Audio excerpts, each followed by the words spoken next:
Waalaikumsalam Pak Darno. Bagaimana?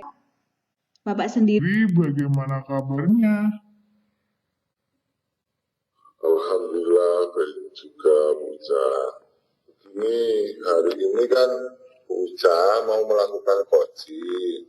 Kemudian sebelum melakukan proses coaching, nanti ada sedikit yang ingin saya tanyakan ke Bu Uca. Bagaimana Bu? Boleh? Kan? boleh Pak Darno. Begini Bu Uca, nanti saat melakukan coaching, antara coach dan coaching akan saya amati dan akan saya nilai sesuai dengan rubrik penilaian coaching. Seperti apakah sudah sesuai dengan alur kita, kemudian sudah memberikan pertanyaan-pertanyaan berbobot kepada coaching, kemudian juga nanti apakah jawaban yang disampaikan oleh coaching itu sudah sesuai dengan pertanyaan-pertanyaan yang ibu sampaikan. Kemudian nanti dari jawaban tersebut, apakah nanti coaching bisa memberikan jawaban yang untuk bisa menemukan permasalahannya. Kemudian nanti ibu juga jangan lupa menyesuaikan dengan visi coaching. Di antaranya ada kemitraan, kemudian ada proses kreatif, dan juga memaksimalkan potensi coaching. Nah, sebelum proses coaching dimulai, ada beberapa pertanyaan yang akan saya tanyakan ke Bu Uca. Boleh ya Bu Uca? Ya Pak, boleh. Ya, terima kasih ya Bu Uca. Yang pertama, kompetensi coaching apa yang nanti akan Bu Uca kembangkan? Ya, terima kasih Pak. Untuk kompetensi yang akan saya kembangkan pada coaching hari ini, yaitu kehadiran penuh, kemudian yang kedua adalah mendengarkan aktif, yang ketiga adalah memberikan pertanyaan-pertanyaan berbobot, Pak. Baik Bu Uca. Jadi itu kompetensi yang akan dikembangkan oleh Bu Uca ya. Dari ketiga kompetensi tersebut, kira-kira untuk kompetensi yang lebih spesifik yang ingin dikembangkan dan akan saya amati yang mana Bu Uca? Ya, untuk kompetensi yang lebih spesifik yang akan saya kembangkan yaitu memberikan pertanyaan berbobot. Jadi, coach itu ketika menjawab akan berpikir terlebih dahulu, Pak. Oh, baik Bu Uca. Jadi ada dua kompetensi ya Bu Uca. Kemudian kira-kira indikator ketercapaian dan tujuan pengembangan yang diinginkan Bu Uca itu seperti apa kira-kira Bu Uca? Untuk indikator ketercapaian yang ingin saya inginkan itu adalah coach saya mendapatkan solusi atas permasalahan-permasalahan yang dihadapi, Pak. Oke, baik sekali. Baik Bu Uca. Yang selanjutnya, bagaimana rubrik penilaian yang akan Bu Uca laksanakan terhadap apa yang akan dikembangkan? Untuk penilaiannya, saya akan melakukan penilaian sesuai dengan alur coaching, yaitu TIRTA. Mulai dari tujuan, identifikasi, rencana aksi, sampai tanggung jawab. Wah, bagus sekali.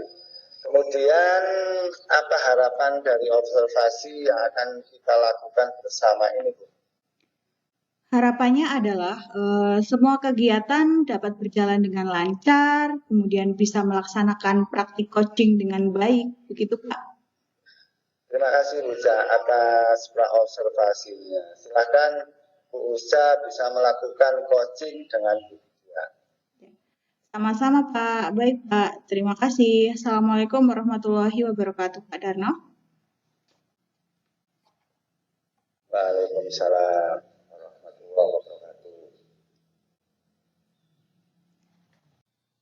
Assalamualaikum Bu Uca, sibuk ya? Saya ingin ngobrol sebentar nih, ada sesuatu yang ingin saya ceritakan dengan Bu Uca. Waalaikumsalam. Monggo Bu Vidya, ada yang bisa saya bantu?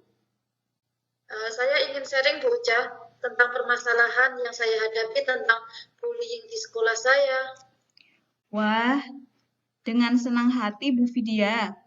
Jadi, Bu Vidya ingin sharing tentang permasalahan bullying di sekolah Bu Vidya. Memangnya di sekolah Bu Vidya ada pembulian?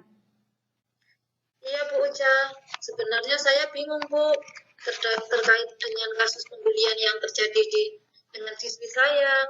Siswi saya tidak nyaman dengan pembulian itu Bu. Baik, Bu Vidya. Nah, dari percakapan kita ini, apa yang Bu Vidya harapkan atau apa yang ingin Ibu Vidya capai dari diskusi kita kali ini? Dari percakapan ini, saya bisa mendapatkan solusi dari masalah yang sedang saya hadapi, yaitu menyelesaikan masalah terkait pembulian itu, Bu. Begitu ya, Bu. Baik, bisakah Bu Vidya ceritakan lebih lanjut? Peristiwa ini dialami oleh anak didik saya karena anak ini menangis ingin pindah sekolah, tetapi saat pelajaran berlangsung, itu terlihat baik-baik saja, Bu. Namun pada saat jam istirahat, anak ini merasa dibully sama teman-temannya, Bu. Wah, sebegitu mengerikannya ya dampak dari bullying ya, Bu. Lalu, apa tujuan Bu Vidya sekarang? Saya ingin murid-murid saya itu mampu bergaul dengan baik, saling menghargai, dan bahagia. Tidak terjadi pembulian ketika di sekolah, Bu. Bagaimana pengamatan Bu Vidya selama ini? Menurut Bu Vidya, berapa orang yang mengalami pembulian dan dalam bentuk apa? Untuk sementara ini 2 orang siswi, Bu. 2 orang siswi ini saling membuli dalam bentuk verbal atau cemoohan, Bu. 2 orang ya, Bu. Lalu menurut Bu Vidya, bagaimana seharusnya murid Ibu bersikap? Saya menginginkan mereka itu saling menghargai, saling menyayangi, dan mempunyai karakter yang baik kepada semua orang, Bu. Oh, begitu. Menurut Bu Vidya, apa yang menjadi penyebab pembulian ini bisa terjadi? Kalau menurut saya, karena kurangnya menghargai dan pengaruh sosial media, Bu. Pengawasan dari orang tua juga, kemudian kurangnya perhatian atau lemahnya pengawasan dari saya sebagai guru, Bu, atau dari pihak sekolah. Baik, tadi Bu Vidya mengatakan kalau murid kurang menghargai karena pengaruh sosial media. Pengawasan dari orang tua yang kurang alias kurang perhatian, dan juga lemahnya pengawasan dan aturan sekolah di sekolah Ibu ya, Bu, serta salah pergaulan. Bisa Bu Vidya ceritakan lebih lanjut? Betul, Bu Uca. Ada juga faktor internal dan eksternal yang ada pada siswa tersebut, membuat mereka melakukan pembulian. Seperti rasa iri dan cemburu, apa yang dimiliki teman lain. Kurang pengawasan, kurang perhatian, pengawasan, dan rasa itu, Bu, yang penyebabnya. Baik, jadi ada banyak faktor ya, Bu, yang menjadi penyebab terjadinya bullying tersebut. Nah, di antara tadi yang Bu Vidya juga menyampaikan faktor internal dan juga eksternal, itu maksudnya seperti apa ya? Maksudnya penyebabnya anak melakukan pembulian ini beragam, Bu. Oh, jadi Bu Vidya menginginkan suatu cara untuk mengatasi pembulian ini. Nah, betul sekali, Bu Uca. Oh, begitu. Maaf Bu Vidya, selama ini apa yang sudah Bu Vidya lakukan untuk bisa mencegah dan juga menanggulangi pembulian di sekolah? Biasanya saya menanamkan rasa empati, kerjasama, dan saling menghormati ketika pembelajaran. Tapi saya rasa itu masih kurang efektif, Bu. Baik, dari pernyataan Bu Vidya tadi, kalau boleh saya menyimpulkan, Bu Vidya itu merasa kurang dapat memberikan pemahaman terkait pembulian di kelas secara menyeluruh kepada semua siswa. Begitu ya, Bu? Iya, betul sekali, Bu. Berarti saya harus mengembangkan kompetensi saya untuk membuat praktek baik guna mencegah dan menanggulangi pembulian tersebut, Bu. Nah, berarti sekarang Bu Vidya sudah memahami penyebab terjadinya pembulian ini ya. Adakah hambatan yang akan Bu Vidya alami? Jelas ada Bu hambatannya. Mungkin butuh kesepahaman dari seluruh eh, warga yang ada di sekolah ketika pelaksanaan praktik baik ini. Untuk mengatasi bully ini Bu, saya akan membuat praktek baik dengan nama idol bullying sebagai upaya mengatasi bullying. Untuk pencegahan sebagai upaya preventif, saya akan membuat petisi yang ditandatangani oleh seluruh siswa Bu. Wah, bagus sekali inisiatifnya Bu Vidya. Dengan membuat praktik baik untuk mengatasi pembulian, lalu rencana apa yang akan Ibu Vidya lakukan ke depannya? Saya akan mencari informasi tentang penanganan pembulian dengan melaksanakan praktik baik idol bullying. Nah, bagaimana cara Ibu untuk mempelajarinya? Saya akan belajar secara mandiri dari artikel yang ada di Google maupun artikel yang terkait dengan bullying itu, Bu. Nah, bagus sekali, Bu. Saya dengar tadi ada hal yang menarik dari Bu Vidya.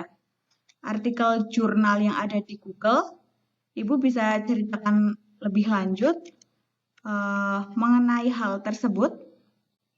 Iya, Bu Uca. Di Google kan sekarang banyak sekali terbaru dan telah dibuat oleh seorang cendekiawan untuk mengatasi masalah yang dihadapi dan sudah diteliti serta teruji keabsahannya, Bu. Ya, dari penjelasan Ibu tadi, Ibu ingin sekali belajar desain mengenai praktik baik idol bullying ya? Iya, betul sekali, Bu Uca. Idol bullying ini merupakan model yang tepat, Bu. Idol itu kepanjangan dari identifikasi, organizer, dan kolaborasi. Apa dengan begitu bisa membantu Ibu? Kalau menurut saya, dengan begitu model idol bullying bisa mengatasi terjadinya pembulian, Bu. Karena siswa yang dibully mampu membuli bisa teridentifikasi. Kemudian kita kategorikan pembuli itu termasuk kategori apa.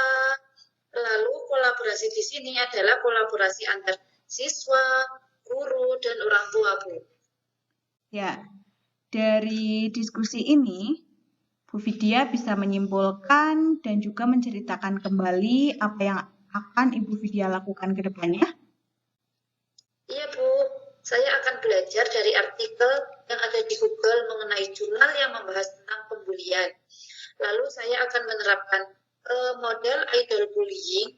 Setelah itu, bekerja sama dengan berbagai pihak untuk menyelesaikan persoalan pembulian yang terjadi, Bu. Ya, bagus sekali Bu Vidya. Kemudian, apa komitmen yang akan Ibu lakukan dalam menjalankan rencana Ibu? Insya Allah, saya akan melaksanakan dengan semaksimal mungkin apa yang sudah saya rencanakan, supaya hasilnya itu maksimal, Bu. Ya, kira-kira siapa yang akan membantu Ibu dalam menjalankan komitmen tersebut? Mungkin rekan sejawat yang ada di sekolah, dan saya juga minta bantuan Ibu Uca untuk konsultasi jika ada kendala ya, Bu. Ya, baik Bu Vidya.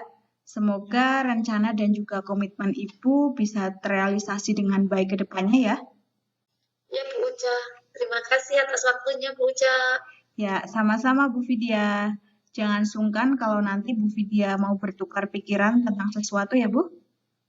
Ya, Bu Uca, tentu saja. Alhamdulillah, praktek coaching di satu antara Bu Vidya dan Bu Uca telah berjalan dengan lancar dan bagus sekali. Dan saya yang ditugasi sebagai pengamat mohon izin untuk menyampaikan hasil pengamatan saya.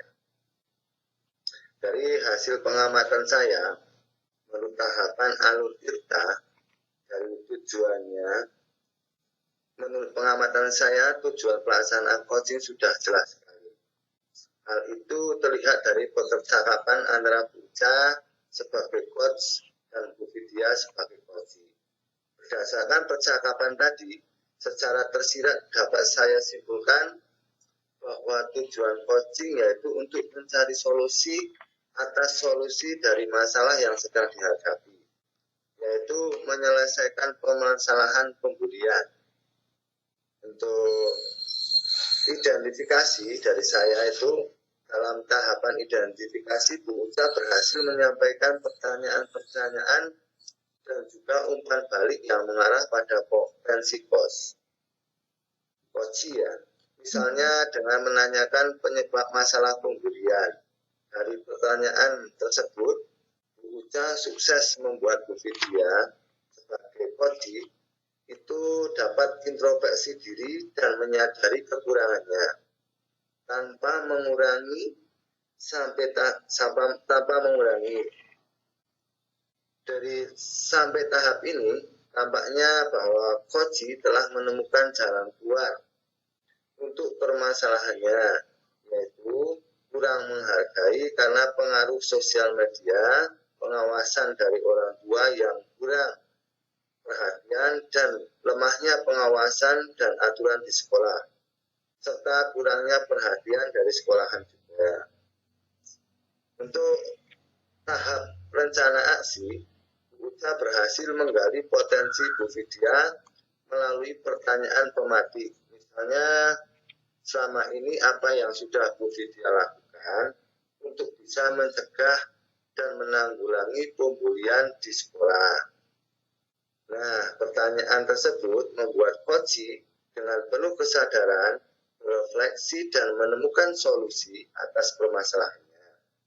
Selain itu, Bu Uca berhasil membuat coach menyimpulkan sendiri rencana aksi yang akan dilakukan ke depannya, yaitu dengan melakukan praktik baik dengan model ideal bullying.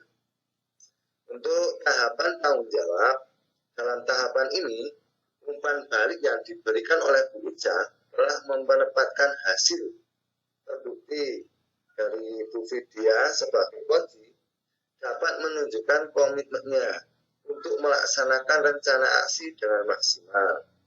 Bahkan, untuk memastikan rencana aksi tersebut berjalan dengan baik, coach meminta rekan sejawat untuk memonitor dan mengingatkan. Jadi kesimpulan dari saya, dari percakapan tadi dalam proses coaching yang dilakukan oleh Bu Uca dan Bu Vidya telah berhasil dengan baik. Coach benar-benar dalam menggali kekuatan dan potensi coach tanpa mengurangi. Demikian hasil pengamatan saya. Bagaimana Bu Uca mungkin akan menyampaikan pendapat terkait hasil pengamatan tersebut. Ya, terima kasih Pak Darno. Dari hasil pengamatan Pak Darno, saya akhirnya dapat mengetahui kekurangan dan juga kelebihan dalam proses coaching tadi. Alhamdulillah Bu Uca. Nah, tadi saat observasi, Ibu sempat ingin mengembangkan kemampuan mengajukan pertanyaan berbobot. Menurut Ibu, apa yang menjadi indikator ketercapaian pengembangan yang diinginkan? Ya, saya merasa bisa melakukannya. Kemudian dengan indikator, saya mampu menggali informasi dan juga membantu menemukan solusi dari apa yang menjadi permasalahan coaching. Memang sudah bagus, Bu. Berdasarkan hasil catatan observasi saya, Ibu telah mampu mengajukan pertanyaan berbobot. Ya, Pak. Ya, terima kasih, Pak. Nah, menurut Bu Uca, kompetensi apa lagi yang ingin dikembangkan? Berdasarkan hasil tadi sudah melakukan coaching yang barusan dilakukan. Ya, yang ingin saya kembangkan adalah presence Pak, yaitu kemampuan untuk hadir dan juga sadar sepenuhnya dalam proses coaching. Karena dalam proses coaching tadi saya itu merasa kurang dalam kehadiran penuh, Pak. Oh, sangat bagus dan betul, Bu. Menurut Bu Uca, dengan teknik atau cara apa agar dapat hadir dan saja secara penuh dalam proses coaching. Ya, saya nanti akan menggunakan teknik stop. Itu ide yang bagus sekali, Bu Ja. Semoga dalam proses coaching selanjutnya akan lebih bagus dan maksimal lagi. Amin. Terima kasih ya Pak Darno untuk waktunya. Sekarang saya sudah merasa lega. Semoga kita nanti dapat menjadi guru-guru yang bisa memberikan teladan yang baik untuk siswa kita ya Pak. Amin ya robbal alamin. Sama-sama, Bu Ja. Baik Pak, terima kasih. Saya permisi dulu. Ya Bu, silahkan. Ya, Assalamualaikum Pak Darno. Waalaikumsalam Bu Ja.